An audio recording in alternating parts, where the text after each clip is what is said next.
你问我爱你有多深，我爱你有几分？我的情也真，我的爱也真，月亮代表我的心。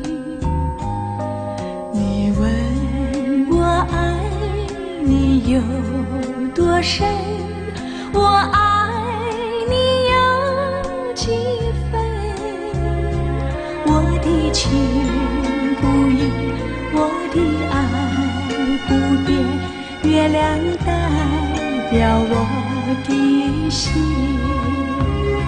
轻轻的一个吻，已经打动我的心。深深的一段情，叫我思念到如今。你问我爱你有多深，我爱你有几分？你去想一想，你去看一看，月亮代表我的心。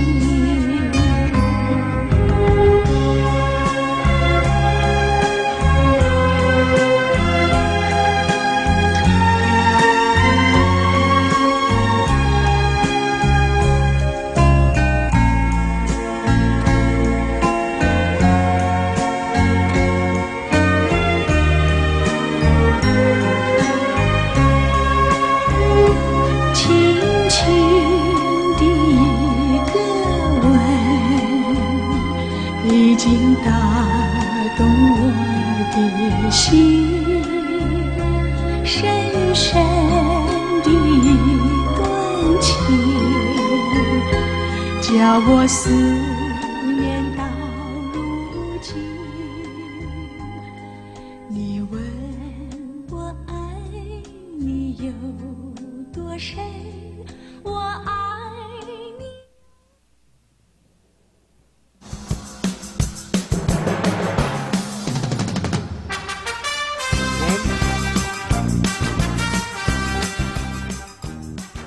Okay. Wala. Oo nga. Sa Technic of Demos. Okay, okay. Okay, isang magandang morning po sa atin lahat mga kaibigan. Wala akong mic kanina. Ito po yung lingkod sa Nicodemus para sa babaeng migrante, may kakampi ka. At ito, inyong babaeng migrante na sabi ko. Kasi, Sinoy. itong programa natin na ito ay public service. hindi, pati ipaparinig natin itong babaeng migrante, may kakampi. Meron. So, every Saturday po, pwede ninyo mapakinggan din ang ating programa, pero broadcasting lang siya. Nasa AM station tayo, every Saturday, 11 to 12, babaeng migrante, may kakampi ka. Okay, bago lahat, pabatiin natin ang buong tagapatangkilit na Luzon, Visayas, Mindanao. Sana nasa mabuting kayong kalagayan. At kasama ko si Pe Nicodemus. At napakaswerte ho tayo natin, Pe. May kasama tayo NCR Director ng Fire, ha? Hindi basta-basta NCR, si Mr. Kwang Chiu. Magandang umaga ho, sir. Magandang umaga din po at magandang umaga sa lahat ng tagapakinig at mga televiewers ng programang Chinoy at babaeng migrante may kakampi. Kasi Saturday po, pakinggan din po ninyo ang broadcasting natin na ito. So, ang nasa harapan naman ninyo ngayon, nung nakaraan ay gwapo din, no? Yung nakaraan, no? Ngayon din, puro mga bata. Oo nga. Iniisip ko pagkaganyan, medyo pero alam mo, hindi ko ma-expect punta agad dito. Kasi 1 week agad eh. Binigay tayo ng importante sa program. Thank you, Mr. Kwang. Siya ay si Senior Superintendent Rico Kwang Chiu. Tama po ako, yan. Pagka-Chinese siya, sir. Hindi, Chinese okay talaga, naman. sir. Ano, sir? Guwapo eh. 75% Chinese po sa lahat. 75. Very good. Pero alam Batang pa. Pero ang sinasabi nga, sir, kapag daw Chinese, ay ito, sorry lang, magaling daw pagdating sa usapin ng sunog. Meron na. Kasi alam niyo sir, yung sa mga community, talagang tuwan-tuwa sila pag Chinese yung kasama ninyo. Para mga ganun. Well, anyway. Public punta service natin. tayo. Dahil it's Saturday. Ano ba yan? Nasa programa ko. Dahil ngayon ay Monday at Marso. Buwan ng fire prevention. No? Buwan ito na kung saan dapat ay makaiwas tayo sa mga ganitong klase ay sunog. Sabi nga di baling manakawan, wag lang masunugan. Oo, di ba? So ngayon sir, ano ba yung pinakamalaking programa ninyo pagdating sa usapin ng pagpapaalam sa ating mga kababayan tungkol sa sunog? Tama nga po, no? For 50 years na po na ginagawa natin itong pag-oobserba ng Fire Prevention Month sa tuwing buwan ng Marso, bawat taon. Ito po ay base sa Presidential Proclamation number 115 na pinirmahan po ng ating dating presidente, Ferdinand E. Marcos, noon pong 1966. Subalit, sa tagal na po na panahon na tuloy-tuloy yung kampanya natin, no, sa fire prevention, ay tumataas pa rin po yung numero ng sunog. Kaya nga po, noong Pebrero 15 ay inilunsad po natin yung tinatawag na lingguhang babala para iwas disgrasya. Ito po ay community-based fire prevention program kung saan po ang programa ng pag-iwas sa sunog ay ginagawa po doon mismo sa komunidad, sa barangay. Ito po ay isang lingguhang paalala, no? A weekly basis fire prevention program na gagawin po natin para ho talaga matugunan kung bakit hanggang ngayon ay ang dami pa ring sunog na nangyayari, lalo na po dito sa NCR. Okay. Kaya nga po, base sa datos namin, pinag-aralan namin kung ano ba talaga yung pinaka-akma na programa na gagawin natin para talaga mabigyan ng impormasyon ng publiko na maiwasan yung sunog. Sir, bakit Marso? Tuwing Marso?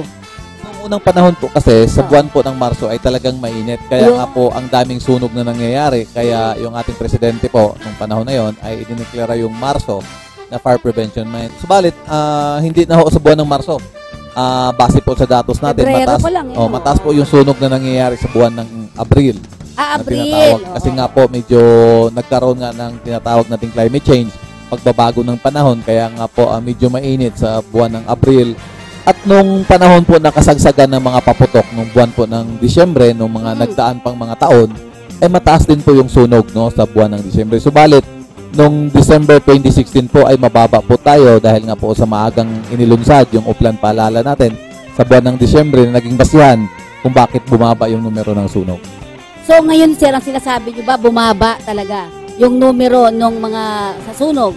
Kung i-compare po natin yung 2015 and 2016, may pagtaas po tayo ng konti sa numero ng sunog. Subalit ito po ay tumaas doon sa mga non-structural fire, ito pong tinatawag nating mga electrical post fire, rubbish fire, at saka grass fire. Dahil nga po last year ay medyo mainit ngayong panahon noon. Nung summer po natin, kaya napakarami po ng non-structural fire namin. No?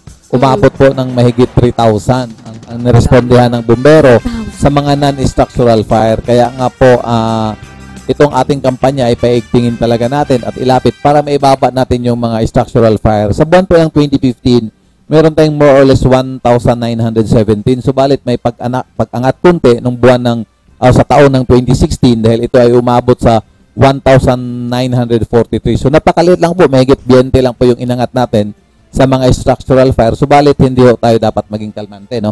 Lalo na nung Enero at Pebrero ng 2017, itong taon na to ay medyo malalaki yung sunog na nangyayari. Kaya nga po maaga nating inilungsad yung ating lingguhang babala para iwas disgrasya, para po talaga matugunan natin at mabigyan ng full fire safety awareness yung ating publiko, yung ating komunidad na talagang dapat maging responsable sila sa lahat ng kanilang ginagawa. Kasi po, sa lahat po ng parte ng ating buhay, kaakibat palagi yung sunog. So, kaya nga dapat mag-ingat tayo. Oo nga, sir. Ang tanong ko ngayon, sir, ano yung kadalasang dahilan ng sunog? Base po sa datos natin, ang pinakamataas po ay yung tinatawag na electrical connection. Ito po yung mga paggagamit ng jumpers, pagnanakaw ng kuryente, lalo na po doon sa mga lugar kung saan ito ay categorized na mga fire-prone areas, fire-depressed areas natin. At ang pagnanakaw ng kuryente po ay napakadelikado po dahil po ito ay wala ng control, wala na pong fuse to, wala na pong safety box, no?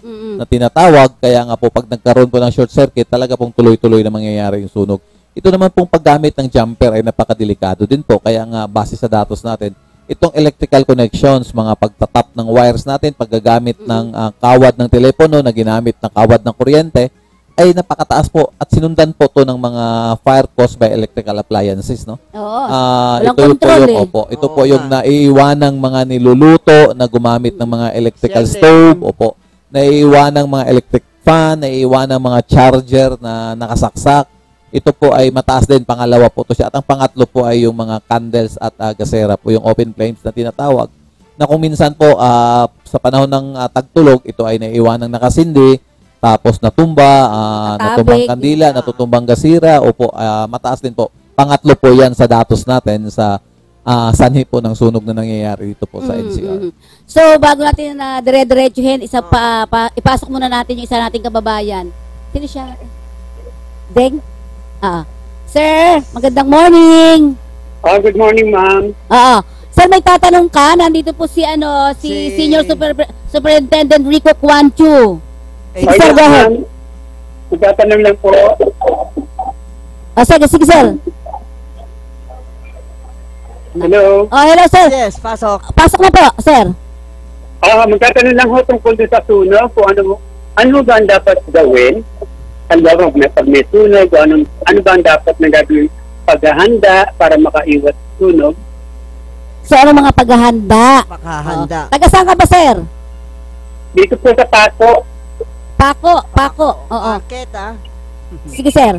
Sige. Ano mga paghahanda daw natin ang dapat Ganito gawin? po ang dapat natin gawin para maiwasan natin yung sunog. Una po ay siguraduhin po na lahat po ng mga electrical appliances natin ay talaga pong nahuhugot natin bago tayo umalis ng bahay kasi kadalasan nga po pagbalik natin ay may sunog nang nangyayari.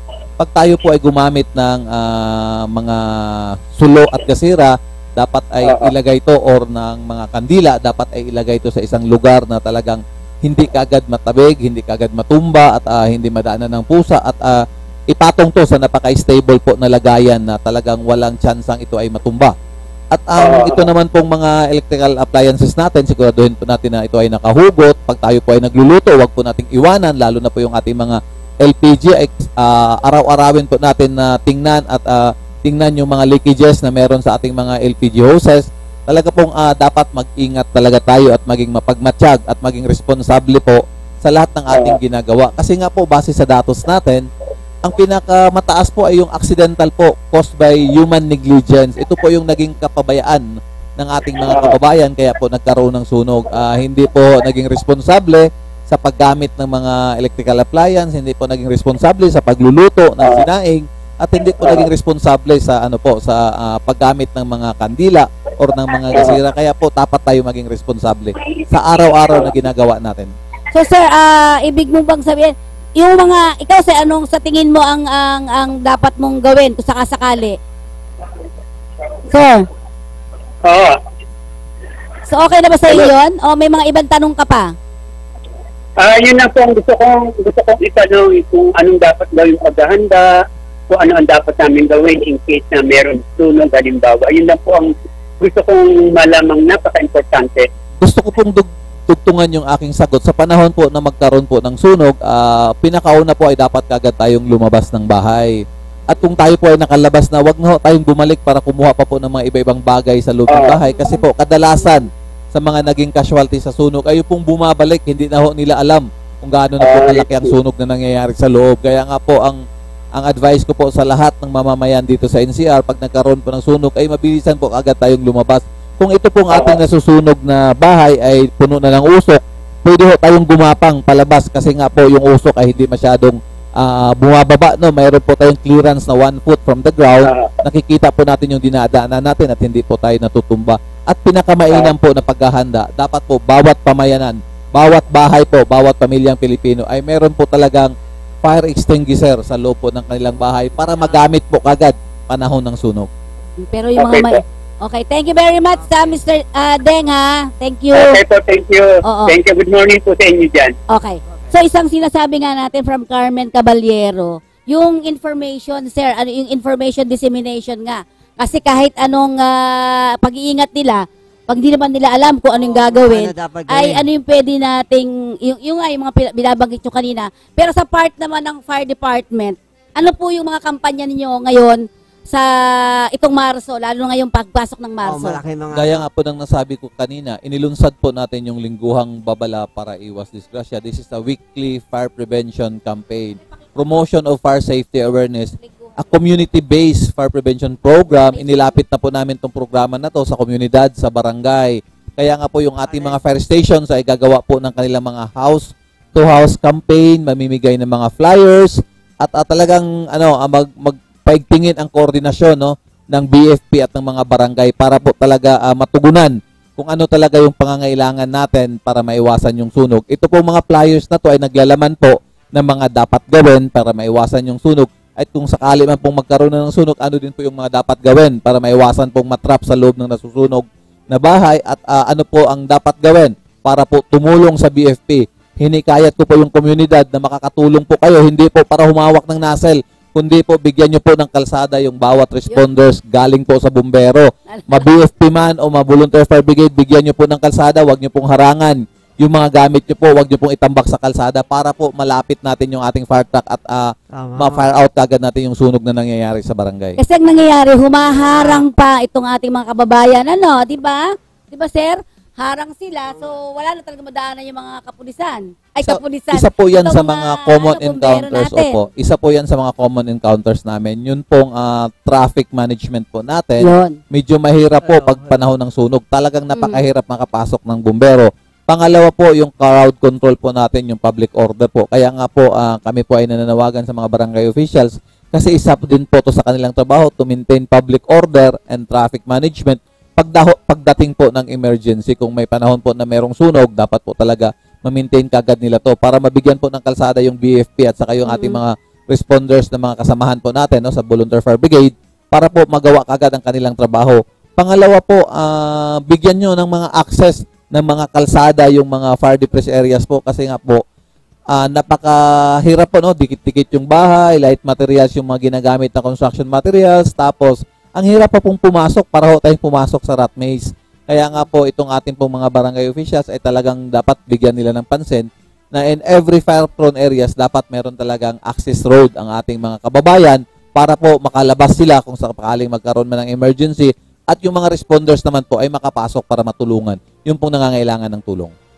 Ito may nag-text sa atin. Ano daw gagawin nila kapag umabot na sa parte ng katawan nila ang sunog? O yung apoy siguro sinasabi niya rito. Meron po tayong ginagawang stop, drop, and roll. Ito po yung kung sakali po na yung inyong damit po ay nag-apoy na at nadikit na po yung inyong damit at mayroon na pong apoy, kayo po ay huminto sa pagtakbo, dumapa po kayo at gumulong, takpan nyo po yung inyong mukha para hindi ho magkasugat. Gumulong ho kayo kung saan ho ng parte ng damit nyo ang may apoy, idikit nyo po sa lupa, ikudkod nyo po para po ito ay mapatay.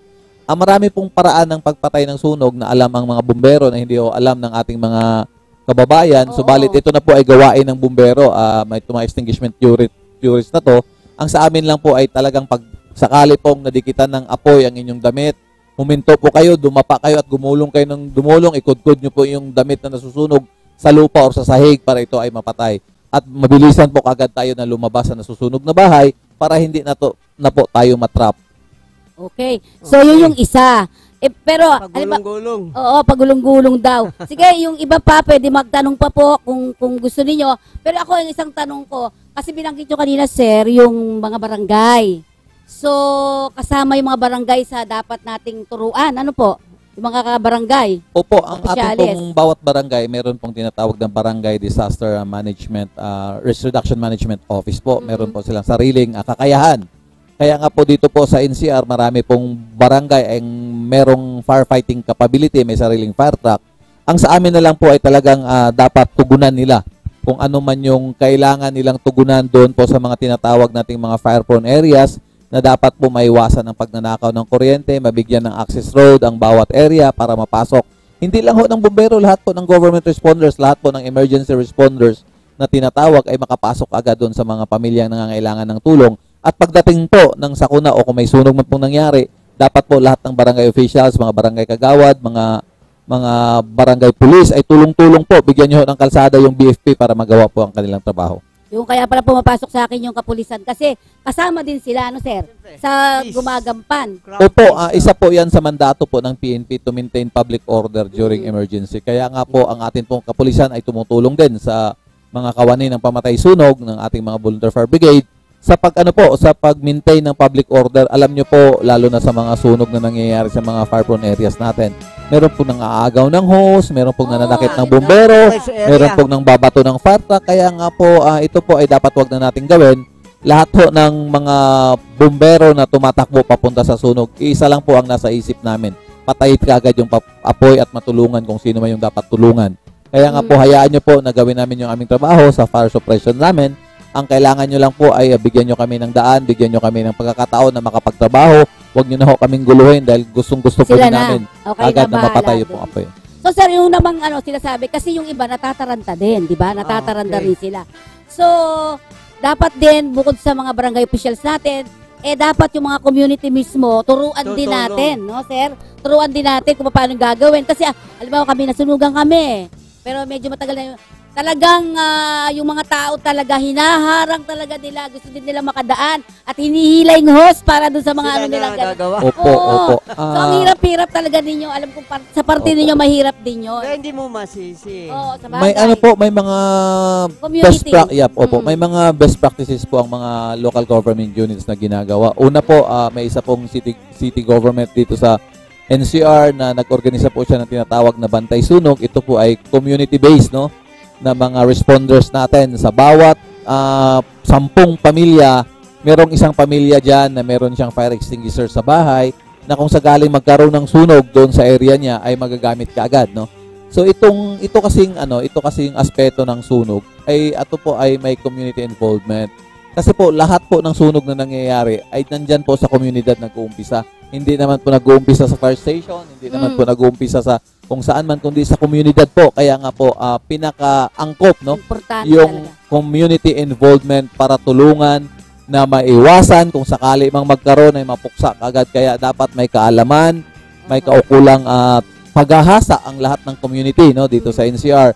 Ang amin pong opisina ay handang makipag-ugnayan sa mga barangay kung kailangan po kaming mag-conduct ng training. Ito po ay libre, wala po tong bayad, no? Libre po tong pagka-conduct ng training. Ang atin po mga city fire station sa NCR may kakayahan po na mag-conduct ng training sa lahat ng community sa kanilang nasasakupan upang ito ay maging handa. Hindi lang po sa panahon ng sunog, kundi sa lahat po ng klase ng sakuna. Tuturuan po namin kayo na maging isang responders po sa inyong sariling pamamahay at sa inyong sariling komunidad. So, ibig sabihin pwedeng kunyari kami sa Kakampi o kila Chinoy, siguro sa community nila, baka pwede bang humingi kami ng parang support, halimbawa, gusto namin magkaroon ng training. Diba? So, pwede kayo mag-request sa inyo. Opo, pwede po kayo mag-request sa sa mga city fire station kung saan po ang inyong pong komunidad, ang inyong pong opisina ay nasasakupan. Kagaya po dito ay ito po ay sakop ng Pasay City.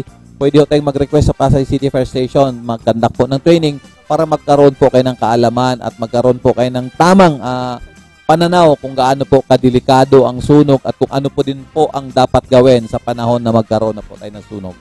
So, yun. Merong nagtatanong sa atin, tumawag pa, saan ba yun sabi? Sabi niya, sir, halimbawa daw yung mga bata, sa eskwela ba natuturuan din sila ng katulad ng ginagawa nyo? Kasi ang eskwela dapat, ang maturuan. Maganda po ang naging ugnayan ng BFP, ng Kawani po ng Pamatay Sunog at ng ating Department of Education. Nung mga nagdaang taon po ay inilunsad natin yung tinatawag na KD in Junior Fire Marshals. Ito po yung mga bata sa eskwelahan na tinuruan na maging responsable at alam kung anong dapat gawin sa panahon ng sunog.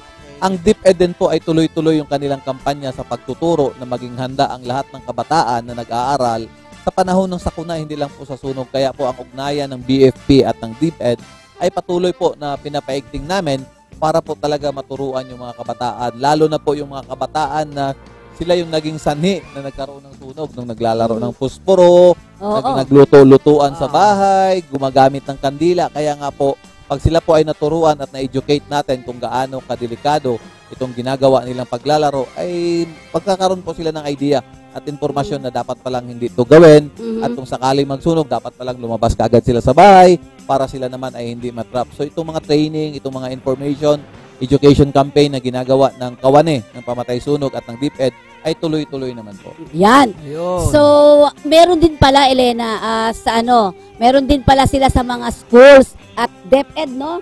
Ka-partner ninyo. So, ito naman isa, sobrang luma na po ng aming kalan. Ito po ba yung depression o pwede rin magdulot ng sunog? Yun, mga luma. Opo, kadalasan po ng sunog na nagmula sa mga gamit pangluto, ito po ay ang lumang-lumang LPG hose na nagkaroon na po ng leak, no? Itong mga lumang-lumang kalan na nagkakaroon na po ng leak. Kuminsan po sa atin pong pagtitipid ay hindi din minsan naging maganda dahil nga yung tinipid natin na pambili ng kalan, nung nagkaroon ng sunog, naubos naman yung ating buong bahay. Kasama na po yung tinipid natin. So tingnan po natin, kung ito naman po ay may kalumaan na, dapat na po nating palitan. Kung ito pong ating hose ay may mga break na po, may mga lamat na po, may mga leak na po, may mga kung anong sugat, hugasan po natin ng sponge na may sabon. Makita po natin pag ito ay nagbababos. Yun na, may singaw talaga. May singaw po siya. Dapat na rin po nating palitan. Kasi yung sobrang pagtitipid po kung minsan na hindi din po naging maganda. Dahil nga po ito ay napakadelikado lalo na po pag gumagamit po tayo ng liquefied petroleum gas. Hindi po natin alam na ito na pala ay sumisingaw. Kahit hindi ho kayo nagsindi, pag nag-on po kayo ng mga lights, kunting spark lang po. Pag ang kanya pong concentration ay sapat na po na magkaroon ng sunog, ay bigla po magkaroon ng balls of fire. Kung minsan po kasama po kayo sa maging biktima, napapasok po kayo, nagkakaroon po kayo ng mga burns dahil nga po ang LPG ay dumidikit din po sa ating damit at kung minsan po ay nasusunog din ito. Okay, so may katanungan naman dito sa atin si Chinoy. Sir, may katanungan ho. Sa ngayon, rampanya din tayo mga lumang building. Meron ba tayo coordination with the LGU na sana inspection nila mga lumang building? Yan ang dudulot ng sunog din minsan, sir, di ba? Pagdating naman po sa mga gusali, no, sa mga buildings natin, tuloy-tuloy naman po ang kampanya ng BFP sa pagkandak po ng mga fire safety inspection. Kung ito pong building na to ay hindi na po naaayon at kailangan na pong i-abandona dahil ito na po ay delikado, ang BFP naman po ay nagre-recommenda sa local government unit na dapat nang i-demolish tong building na to. Ang isang problema lang na tinitingnan natin, ito pong areas na mga fire depressed areas at mga fire prone areas na kung minsan ay hindi na po natin napapasok dahil nga po sila exempted sa mga periodic na mga fire safety inspections. Ito pong single family dwelling. Ang amin pong ginagawa ay inilapit sa barangay at may ugnayan ang barangay na mag-ikot at ang fire station para makita kung ano din po yung mga hindi magandang gawain sa loob ng mga areas na to at yung mga tinatawag na nating mga flying connections, mga illegal connections sa kawad ng kuryente at ang pagbigay po ng kaalaman sa lahat. Kaya nga po may mga barangays naman po na talagang napakasipag at tuloy-tuloy po yung kanilang kampanya sa disaster management, kasama na po dyan ang fire. Kaya nga po kami po ay sumusuporta sa lahat po ng tawag ng barangay. Kung kailangan po suporta ng BFP, nandyan po kagad kami para tumulong at makipag-ugnayan po sa kanila. Alam nyo, sir, ito napakaliit lang nito ha, pero ito in-inspection talaga ng fire, itong gobyerno natin. Inspect talaga nila ito ha, inisa-isa.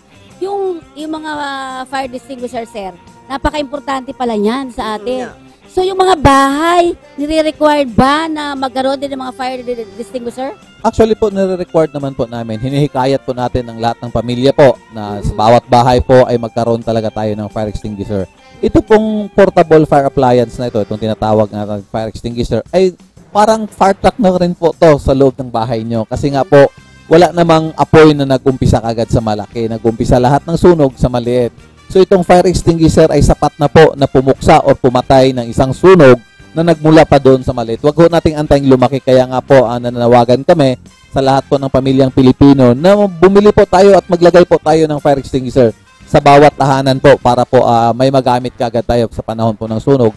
Ay hindi ko po pagmamayabang pero sa bahay po namin ay meron po akong 4 na fire extinguisher para po may magamit naman yung pamilya ko sa panahon po na magkaroon ng sunog habang ako po ay nandito sa NCR. Pero sir, yung iba kasi alam natin, magkano ba ang isang kasi kami, bumili din kami.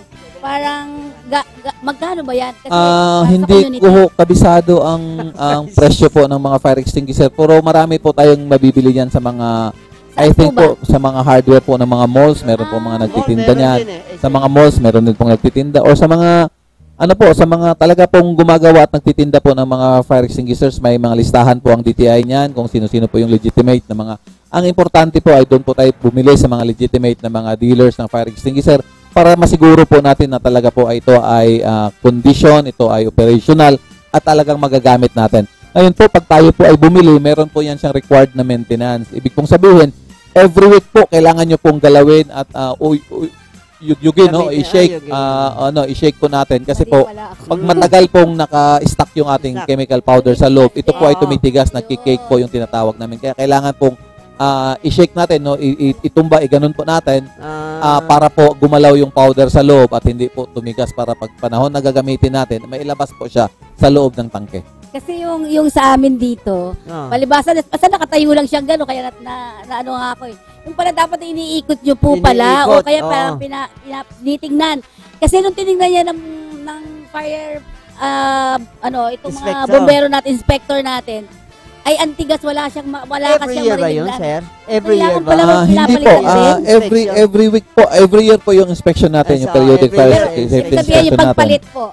Pag-refill. Depende po dun sa kondisyon ng ating mga portable fire appliances. Pag ito na po ay kailangan na talaga nating i-refill, no? Ang i-refill po natin dahil tinitingnan po natin kung ito ay may pressure pa at yung kanyang powder sa loob ay hindi pa tumigas. Subalit kung ito po ay may pressure pa at okay naman po sa loob, pwede pa pong hindi natin kailangan i-refill, no? Magagamit pa po natin yan. Ito nga po ang ano natin, kailangan po talaga wag niyong ilagay sa kung saan may mga moisture, may mga basa para po mainit. Opo, at wag niyo pong ilagay din sa kung saan may mainit na area para hindi po ito magpawis, no? At kailangan pong tingnan natin palagi at yun nga po, tingnan natin kung itong bang kanyang hose ay wala pang namamahay na bubuyog. Kasi kung minsan po binabahayan din po ng bubuyog. Nozzle po niya, no? Tingnan din po natin, kaya po ilagay ito sa tamang lugar at palagi po nating inspeksyonin para po panahon po ng sunog, ito pong kagamitan na to ang pinaka-importanting dapat magamit kaagad. At pag-aralan din po natin kung paano to gamitin. At tuturuan ko po kayo, meron po kaming tinatawag na acronym paano gamitin ang fire extinguisher. Ito po yung tinatawag na P-PAS o PAS po. PAS, P-A-S-S. Nilagyan lang po namin ng P sa unahan, P-PAS. Kasi po, itong P, ang ibig pong sabihin ay twist. I-twist po natin po yung pin para po maputol yung nakasilyo. Pagkatapos po, itong pass naman, yung letter P po, i-pull the pin. So, tanggalin po natin itong pin. Itong letter A po ay aim the nozzle. Kung saan po yung base of fire, doon po, naka-aim po yung nozzle natin sa sunog. Tingnan po natin kung saan po ang direksyon na hindi po papunta sa atin. Doon po tayo sa hindi papunta sa atin yung direksyon ng sunog. No? At itong S naman ay squeeze. So, ibig sabihin, kalabitin na po natin. Squeeze the lever po. Kalabitin na natin yung lever. I-press na natin para lumabas po yung chemical sa loob na may pressure po. Kaya po hawakan ng maayos itong nozzle natin kasi po malakas po yung pressure niyan. At itong isang S naman ay sweeping motion para po tayong nagwawalis, no? Doon po sa base of fire, itatarget natin. Ang chemical powder po na kulay pula ay epektibo po yan sa lahat ng klase ng sunog. Magagamit po natin, no? Bawat fire extinguisher po ay may kanya-kanyang gamit. So dito na lang po tayo sa common, itong tinatawag nating dry chemical powder fire extinguisher, monoammonium phosphate po. Ito po ay kulay pula.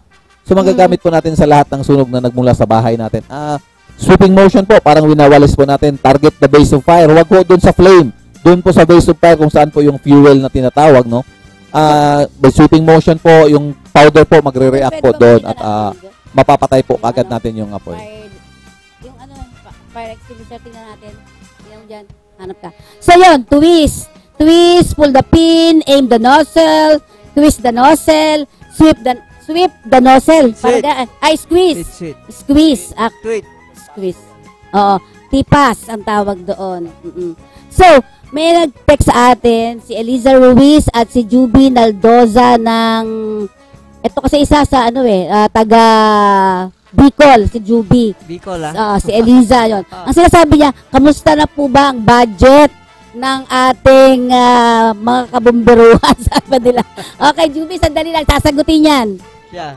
Pagdating po sa budget, kung ito po ay nagmula sa GAA po, medyo hindi po kalakihan ang pondo ng BFP. Subalit, meron po kaming source of fund na tinatawag po ito yung aming Fire Code Fees Collections na ginagamit po para sa modernisasyon po ng ating BFP. Sa kasalukuyan po, inaayos na lang po yung pagbili ng mga karagdagang Rosenbauer fire truck. Oo. Meron po tayong parating na 76 units na bagong Rosenbauer fire trucks at tuloy-tuloy po din po yung programang modernisasyon at pagpapatayo ng mga fire station. Meron lang pong inaayos na mga dokumento, inaayos na mga requirements ang ating bawat city fire stations para mabigyan po sila ng pundo na ipapatayo po yung ating fire station. Subalit po, ang amin pong pondo sa BFP kung ito po ay nagmula sa GAA ay hindi po masyadong kalakihan. Ito po ay tamang-tama lang at sapat para po mapatakbo yung aming mga fire stations at yung aming entire BFP po sa buong bansa. Okay, si si Inebeba, nga ba siyang pangalan? Ay, hindi. Teodora Inabayan, ang sinasabi niya, kaya po madalas minsan nauubos ang ating mga kabomberuhan kasi umaalis daw kasi nga maliit ang sweldo. Sir, Hindi, maganda. May Maganda po yan, naman may yung sweldo. katotohanan po yan Maganda kasi po sa ibang bansa ang atin pong mga bumbero dito Oo, pag napunta po sa lumilipat, ibang bansa ay nag-OFW. tumatanggap po ng pinakamababa 75 to 150,000 pesos a month po. So malaking po to sa kanila, no? Tulong sa pamilya, kaya nga po yung ibang mga opisyal natin at mga bumbero ay ng ibang bansa, hindi lang po sa BFP, kasama na po yung ating mga volunteer fire brigade ay ng ibang bansa din po dahil nga po sa medyo may kalakihan ang sweldo nila. Subalit may kampanya naman po at may programa yung ating presidente na tataasan po ang sweldo ng lahat ng kawani ng gobyerno, kasama na po dyan ang BFP, kaya po kami ay umaasa na may bigay po sa amin at mataasan po yung sweldo ng ating kabumberuhan. Naniniwala po ang lahat ng mga empleyado po ng BFP sa programa po ng ating butihing presidente na ito po ay may bigay sa atin sa lalong madaling panahon. So sir, ang balikan natin yung sweldo. Sa bawat isa, halimbawa yung mga baguhan na Bombero. bombero, ay magkano po ba yung pinaka Kayo po ay pumasok sweldo? at kwalipikado po na pumasok dito dito po sa isang napaka-prestihiyosong ahensya ng gobyerno. A very noble job, no, na pinupuntahan po ng ating mga mamamayang Pilipino. Ay tatanggap po ang pinakamababang ranggo ng isang bumbero ay tatanggap po ng 14,000 pesos a month ng kanyang base pay plus allowances po. Ito po ay umaabot at nag-gross po ng more or less 22,000 monthly. Oh. 22. So malaki na din po 'yan para po sa sa napakababang ranggo po. Subalit gaya nga po ng nasabi ko kanina, umaasa po kami na may itataas pa ang sweldo, hindi lang po ng kawani ng pamatay sunog kundi sa lahat po ng kawani ng gobyerno na may itaas po ang sweldo ng bawat empleyadong Pilipino. Okay, ayon naman kay Carmen Caballero, yung gamit naman daw kasi sa ibang bansa kasi super ganda ng mga gamit nila, no? So dito sa atin medyo hindi ganun kagandahan. Mga luma na yung mga kagamitan. Pero bago mo sa Rowan sagutin, isa mo nang paalala mula sa ating himpilan. Oh, yun.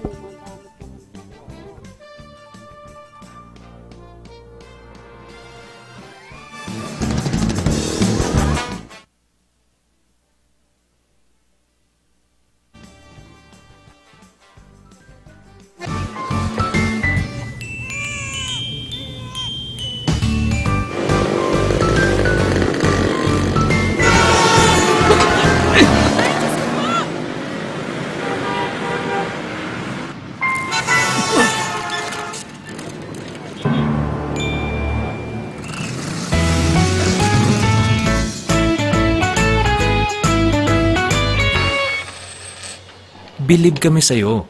Sa tuloy-tuloy mong hulog sa SSS, protektado ka at yung pamilya. Mag-member na.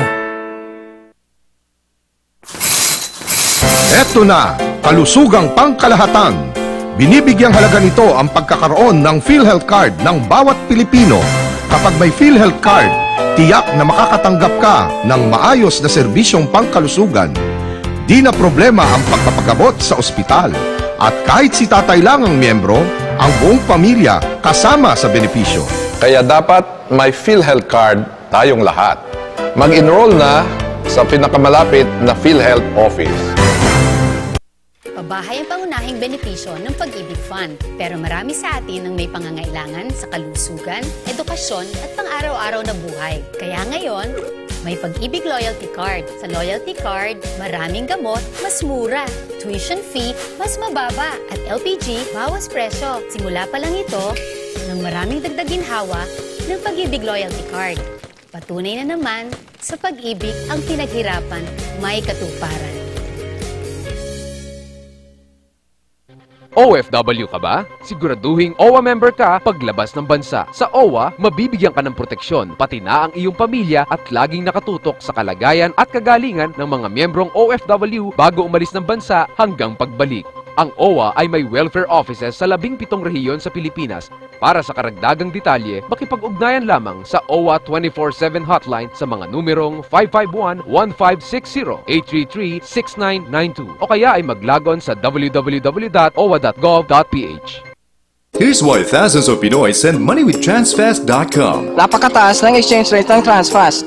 Sa monthly padala ko, my family gets more. Kaya may extra budget si Mrs. Kahit nasa Tuguegarao pa nakatira ang kapatid ko, he can still pick up cash. Transfast has thousands of locations sa buong bansa. For sure, alam nila ang ginagawa nila. Bakit ka pa magtitiwala sa iba? Mag-Transfast ka na. Send money today with Transfast.com.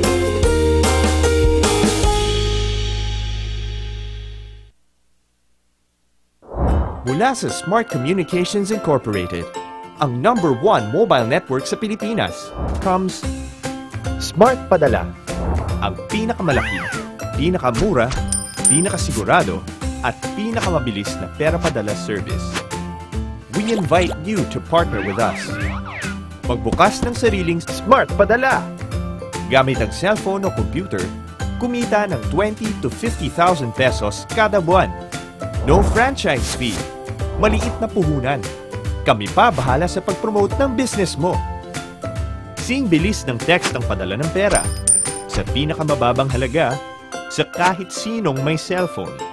And be part of the preferred choice ng pera padala sa buong Pilipinas. Kumita ng extra. Magbukas ng sariling pera padala ngayon. Tumawag na sa 845-7777 or 15177 from your mobile phone. Or visit www.smartpadala.ph/piapadala. Bawat tindahan pwedeng kumita ng extra with Smart Padala.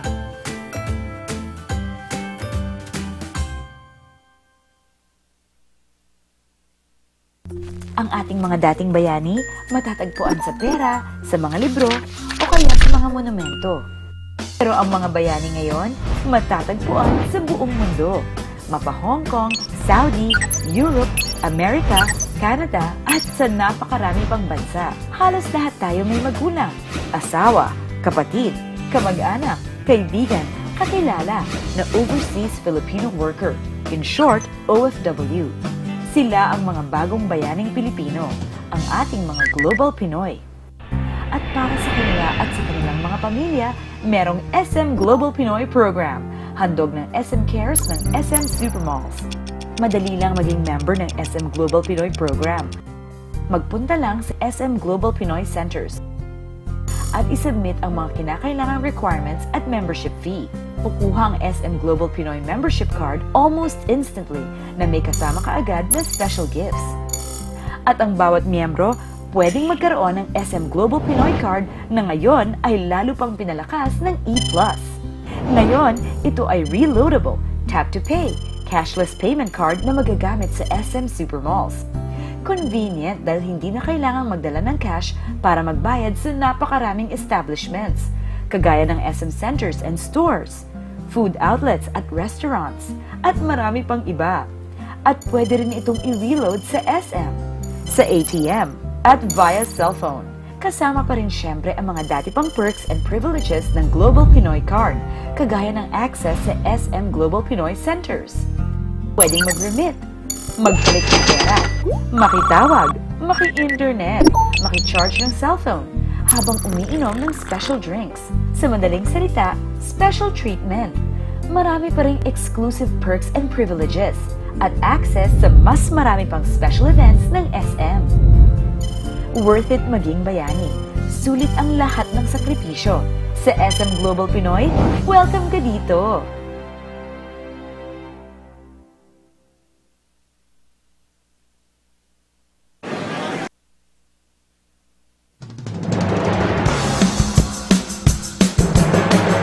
Okay, balik tayo sa ating programa, sa ating Pinoy Public Service at sasabihin na si Chef Wang Chu. Lang, sir. Good news, ha? Good Opo, news, ha? Sa ngayon po, ongoing po yung recruitment natin, no?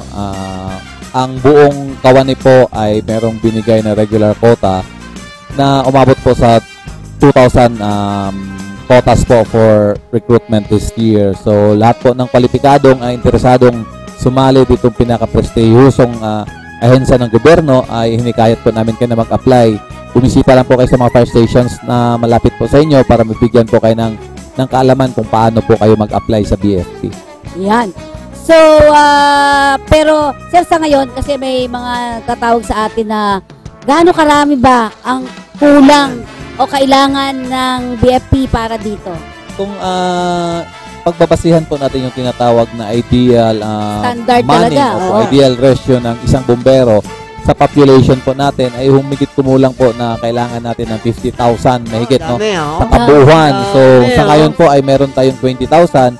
So, more or less mga 30,000 po ang kailangan ng buong BFP. Subalit dito po sa NCR, kailangan pa po namin ng additional na more or less 3,000 personnel para po doon sa natin, sa requirement ng fireman to population at saka fireman to fire truck ratios, no? So, those who are interested to join. Dalawa, sir? Fireman and population? Ang isang bumbero po ay katapat po 2,000 population. Ang isang fire truck naman po ay katapat niya 14 bumbero. Ang isang fire truck po ay katapat niya 28,000 population. So, tinitingnan po natin yan kung ilan po yung presensya ng fire trucks natin, ilan din po yung population ng buong NCR. Dito po natin tinitingnan ilan po ang requirements para po sa manning ratio ng ating BFP NCR. Kailan pa ba CV service? Hindi na. Kailangan po, ang requisitos po ay meron po kaming minimum qualification standard. No? Ito po, kailangan kang isang graduate po, baccalaureate degree holder po. No? Kailangan graduate ka po ng 4-year course. Kailangan din po, meron kang second level eligibility. Ito po yung mga board exam, civil service professional exam, at ito po yung mga cum laude, pwede na po silang mag-apply. Ano ba yan? Ang hirap pala. Kala ko lang magpapatay lang. Kailangan din po na less than 30 years old ka at umabot ka po sa taas na 5'2" para sa babae at 5'4" para sa lalaki, at ikaw po ay physically, psychologically, mentally fit to undergo the basic requirements of training as well as yung pong basic requirements ng job na yung para din palang police, no?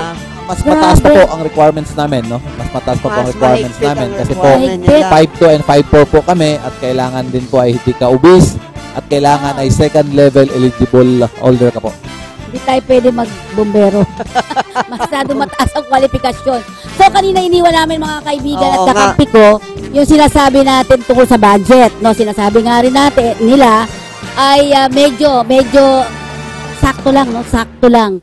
Or minsan kulang pa. Parang ganong klase. Sa kagamitan natin, sir, dahil sinasabi ni Miss Carmen Caballero ng Paranaque, sinasabi niya, ay kulang naman daw talaga yung inyong mga kagamitan para pumuksa talaga ng isang malakihang sunog. Sa ngayon po, ongoing po yung modernization program po ng BFP. Namimili na po tayo ng mga mamahaling fire truck at mamahaling gamit po na kailangan ng BFP. Dito po sa NCR, meron po tayong more or less 500 fire trucks. Kasama po yung ating mga fire trucks mula po sa Volunteer Fire Brigade at ng ating barangay. Subalit, hindi po to sa bilang ng dami ng fire truck na masasabi po natin na wala ng malalaking sunog na mangyayari dito po sa NCR. Ito po ay talagang dapat sa komunidad po na maging responsable at talagang po dapat iwasan natin yung sunog. So sa ngayon po, meron pong enough funds ang ating pong Kawani para po bumili ng mga kagamitan sa patuloy na modernisasyon ng ating BFP, and hopefully po ay ito ay ma-achieve sa lalong madaling panahon na mabigyan po lahat ng local government unit ng bansa na magkaroon po sila ng sariling capability sa firefighting, magkaroon po ng mga fire stations, at ang lahat po ng bumbero na magkaroon po ng mga personal protective equipments na magagamit sa panahon ng sunog, at ang atin pong mga fire truck ay dapat na pong mapalitan yung mga medyo luma ng mga bago, at ito po ay mga high-end naman ang bibilhin ng BFP. Okay, ang sinasabi dito ni Sir Luther ng Kampi, yan galing. Kampi, ha? Kampi po, Kampi, hindi ka Kampi yun, sir. Iba yun.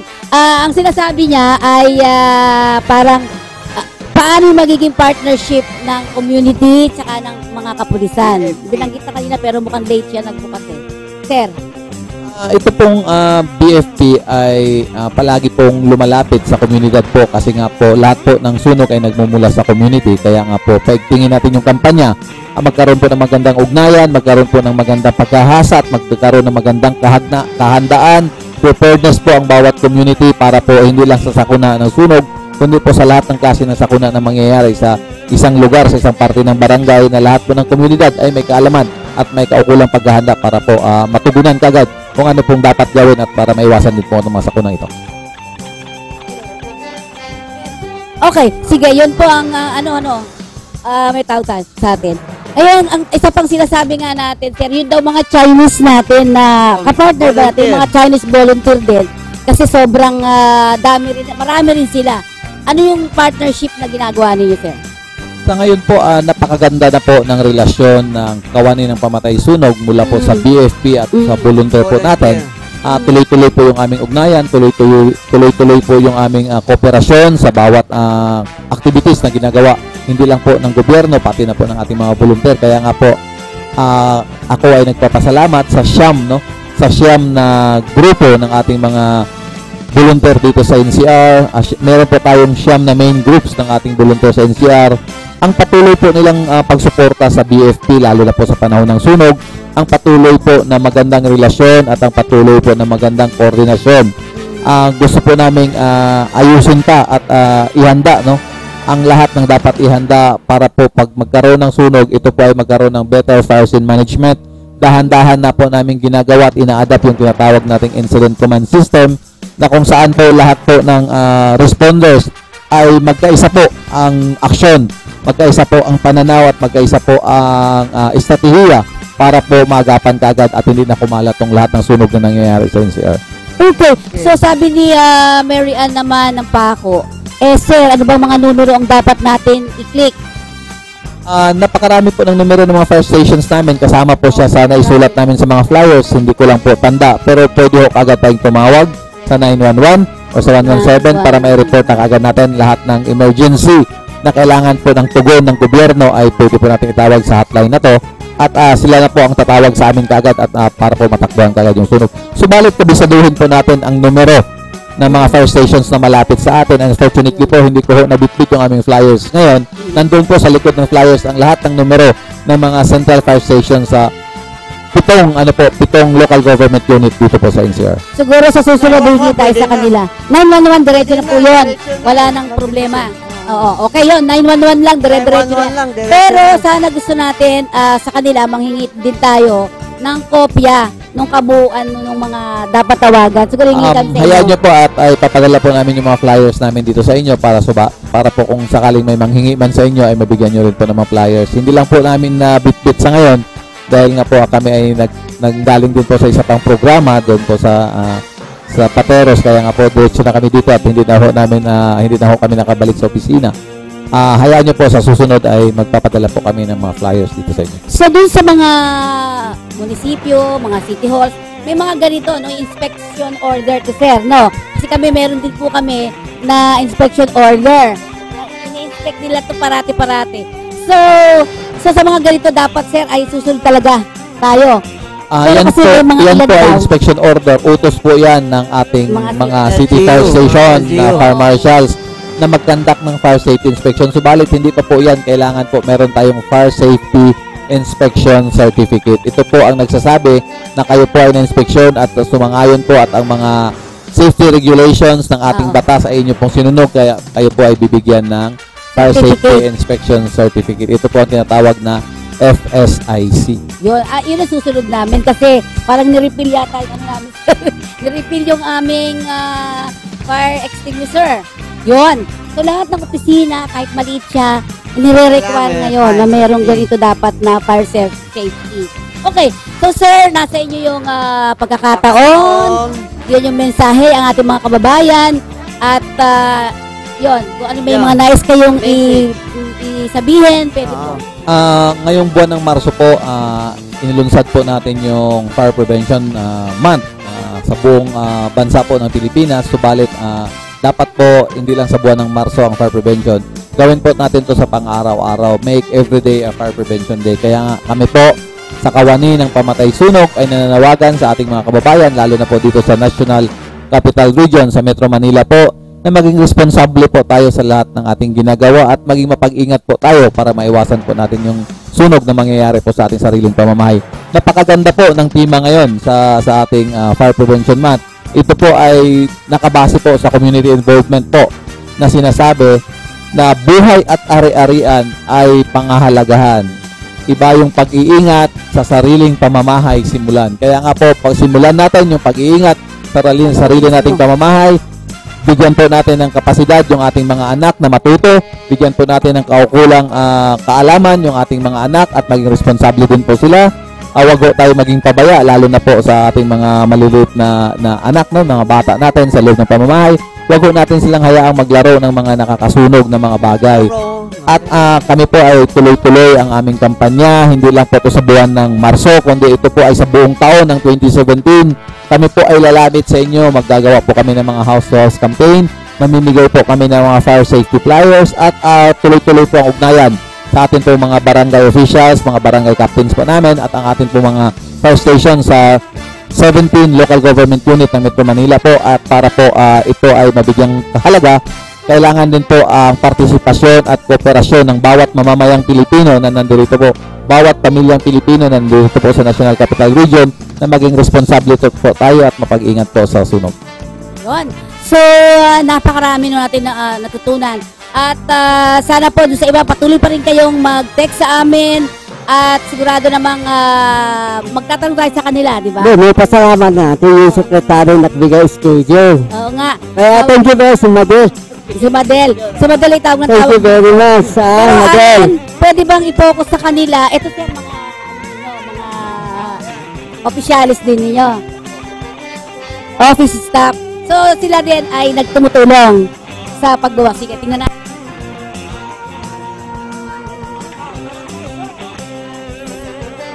Hello, yan. Sir, tanong ko lang sa hirap ba maging bombero? Medyo mahirap po. Bakit, sir? Nakakatakot po maging bombero kasi... Hindi. Nakakatakot dahil... Sige, sir.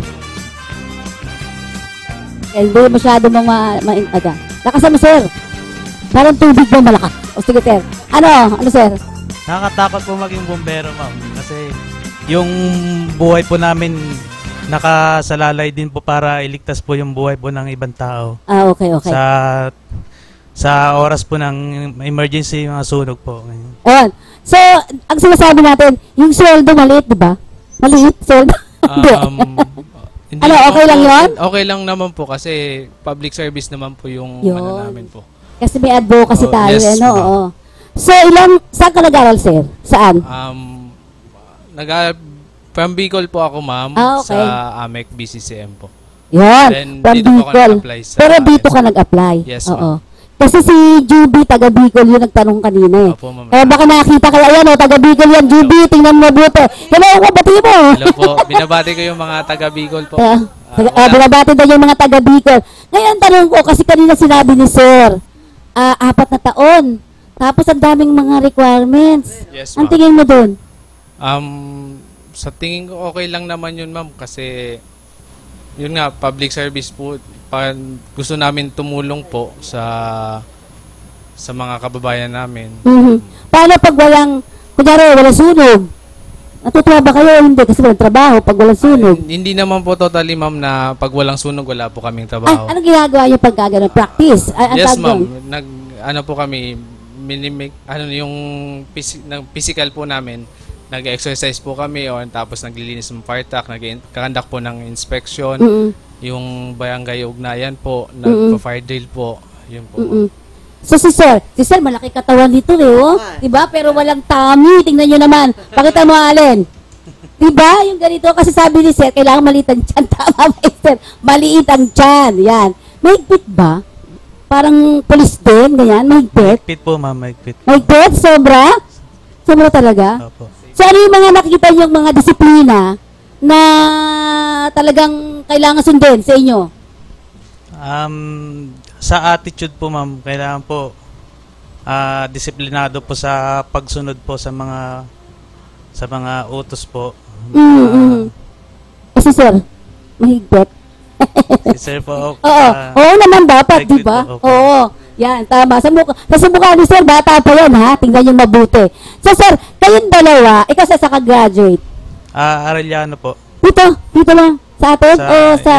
Sa Manila po. Oo, sa Arilla. Ano unang course na dapat kuhanin? Kunyari, college ka na. Anong unang mong kukuhanin? Anong kurso pala yan? Kahit anong course po. Ha? Kahit anong degree po, pwede po. Ganon. Halimbawa, kunyari ikaw, ano sir, ang kinuha mong Ako po, graduate po ng nursing po. Nursing. So, marunong ka din mag-first aid, kung Yes, anong ma'am. pwedeng gawin. Yes, ma'am. Kailangan talaga meron, may natapos talaga. Si sir? I'm also a nurse po, ma'am. Kayong dalawa, Yes, nurse. ma'am. Oo. Registered nurse po. Yes, Yes po, anything po. Ay, mga nag-inspection, mga engineer na yun. Si sir, ikaw? Kayo sir, anong nakuha niyo? Registered medical technologist po ako at graduate po ako ng Philippine National Police Academy Class 1999. Pioneer! Oo. Talaga? Ganun pala yung kahirap? Hindi pala basta-basta akala ko, pwede high school ako, graduate ako, pwede na ako pumasok. Hindi pala. Bakit ganun kabigat ang dapat matapos na tayo, no? Bakit ganun kabigat yung sinasabi natin na kurso? Bakit ganun? Nursing o lahat po ng baccalaureate degree ay pwede po pumasok sa amin, provided po na ikaw po ay eligible, no? Dahil po to doon sa programang professionalizations ng BFP. Kaya nga po ang tinatanggap ng kawani ngayon ay lahat po ay professional para po maibigay talaga yung tamang serbisyo sa mamamayan na meron pong mataas na antas ng professionalism. Mahirap naman palang pumasok. Nagsusumba ba kayo? Lahat na bumbero? Exercise kayo? Sumba? Kailangan pong physically fit po tayo, not only physical but mentally and psychologically fit. Kaya nga po tuloy-tuloy yung mga training na ginagawa ng ating kawani, mga physical fitness activities na ginagawa ng ating mga kawani. Marami pong paraan, nagsusumba, nag-gym. Kasi nga po yung trabaho ng bumbero, kahit nga po ito ay tumatakbo lang sa panahon ng sunog, gaya ng sabi nila na pag walang sunog, walang ginagawa. Ang katotohanan po, 70% of our job nakafocus po sa fire prevention program at ang 30% yun pong tinatawag na fire suppression. Subalit, pag kami po ay tumakbo, hindi po kami pwedeng mag-antay. Nakagaya ng iba na pwedeng mag-antay, pwedeng pasukuin yung kalaban, pwedeng bigyan ng warning. Ito po, pag panahon ng sunog, lahat po gumagalaw. Lahat po nagtatrabaho kaagad para po. At ang amin pong kagamitan ay napakabigat. Yung ating pong fire hose ay napakabigat. Yun pong yung bota po. Yung palang pong suot namin, yung PPEs na tinatawag ay napakabigat na po niyan. Kaya kailangan po talaga physically, mentally, and psychologically fit lahat po ng BFP personnel. Kasama na din po yung ating mga volunteer fire brigade. Sabagay, sa Japan, 150,000. Inaano ko sila. Hindi talaga. Pero, alam mo, proud ako sa inyo kung nakikita ko sa inyo na medyo talagang iba yung dating. Pero babalik ako lang po yung nung unang mga panahon, sir, sorry doon sa mga ilan, medyo hindi ganun kaganda ang sinasabi nila. At ito nga po yung trabaho kasi namin na sa bawat pagkilos namin, alam po namin na may mga pamilya pong apektado kasi nga po kami ay tumatakbo sa panahon ng may sakuna o sa panahon ng sunog. Kaya nga po kuminsan kami ay nakakatanggap ng mga batikos dahil nga po kami ay nahuli, kami ay walang tubig, kami ay naging pabaya. Subalit, gusto ko pong ipaalam sa lahat na sa bawat pagsampa po ng bumbero sa kanyang fire truck, kaliwa po ng kanya, sa isa po sa kanyang paa ay nasa hukay na po. Sa bilis po ng takbo ng ating mga fire truck, dating po doon, pinapasok po yung mga nasusunog na bahay kung saan yung mga matatapang na tao po ay lumalabas. Subalit itong mga bumbero ay pumapasok para po kagad mapuksa. Alam nyo po, courageous act of a person starts when he joined the fire service. Oo nga. May isang question, last na sir. Nakarinig ko ba yung mga the big one? May nakahanda yung BFP tayo? Tuloy-tuloy po yung ugnayan natin sa Office of the Civil Defense at saka sa Metropolitan Manila Development Authority para po paghandaan tong ating ng tinatawag. Balita lang. Kailangan po tayo maghanda. Hindi lang po lahat ng kawani ng gobyerno, kundi lahat po ng tao, lahat po ng mamamayang Pilipino na nandito sa bansang Pilipinas ay kailangan paghandaan natin itong Hindi natin tinatawag masabi. na Big One dahil hindi po natin masasabi kung Masabi, kailan oo, at kung oo. ano po ang impact nito sa atin, no? At gaano po kalaki ang maging Kalakas. apekto nito at gaano siya kalakas. Subalit kahit nga po yung ating pong mga karatig bansa, no, na talaga pong napakayaman at napakahanda. Tulad ng Japan, Pag ito di ba? pong tinamaan ng tinatawag nating mga unexpected na mga high intensity earthquake, talaga pong napakalaki po ang damage. No? Kaya po hinikayat ko ang lahat na maging handa at maging responsable. At mag-ano po tayo, mag-imbak po tayo ng mga dapat po nating i-imbak, lalo na po mga first aid kit natin, mga flashlights natin na magagamit kagad sa panahon ng kung ito po ay wala ng kuryente, no? Alam po natin na pag nagkaroon po ng earthquake, marami pong nawawala ng kuryente, kaya po ang flashlight ay napaka-importante. At yung mga pong mga pagkain na madali pong makain, madali pong maluto, ay at impact po tayo, mga first aid kit po natin, magkaroon po sa sariling pamamahay, para kung sakali pong magkaroon man ng sakuna, may magagamit kagad yung mga bawat miyembro ng pamilya. Yun. At siguro the big one talaga ay lagi namang nakakawamang sa atin yun, ano. Pero siyempre kayo, meron kayong mga plano na doon, sir, ano? Meron na kayong gawa nito. Opo, tuloy-tuloy nga po yung ugnayan natin sa mga ahensya ng gobyerno na may responsable po, no, sa pag-aaral at pagprepara ng lahat ng mamamayang Pilipino dito sa tinatawag nating the big one. Ang pinaka-importante pong gawin muna natin, ang una po, ito pong pinaka-powerful na dapat natin gawin ay manalangin po tayo na sana po maiwasan natin itong tinatawag na big one. Kung sakali mang dumating to sa atin, ay sana po ay hindi ganon kalaki ang maging pinsala at wala po sanang maraming masaktan at mamamatay. Lahat po tayo ay paghandaan natin to. Lahat po kayo ay parte ng bansang Pilipinas, bayang Pilipinas, no? Lahat po tayo ay parte ng pamilyang Pilipino, kaya dapat po tayo magtulungan at paghandaan itong tinatawag nating the big one. Yan. So, with that, naku, wala na naman tayong oras. Oo. Pero, sa susunod, pero mga kaibigan, mapapakinggan nyo to sa Saturday, 11 to 12, sa AM station. At mapapanood din ninyo, mahabol, mga mapapanood din po nyo ito sa Alensan, sa YouTube, ng Kakampi Online. At syempre, dun sa ating Ustream. At saka ano pa isa natin? Yung blogspot natin. Yan. Ang ating 8656. Ang ating mga telepono po, nandyan po sa ilalim. Makikita rin po ninyo. Muli, nagpapaalam tayo. Thank you. Salamat sa inyo po. Sa ating mga panoorin natin at mga tumatangkili sa ating program. Salamat sa inyo lahat. At gusto sana natin sa susunod kayo magpa-program na rin dito, ha? Para naman sa gentlemen. So sige, yan po ang Tapos si ating... Mother, kung darating kayo, inyo ang programa sa inyo. Okay. So, yan po si Senior Superintendent Rico Equantiu, ang Regional Director ng BFP NCR. Muli po, nagpapasalamat ang inyong lingkod, Fred Nicodemus, para Pinoy Public Service.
你有多深，我爱你有几分。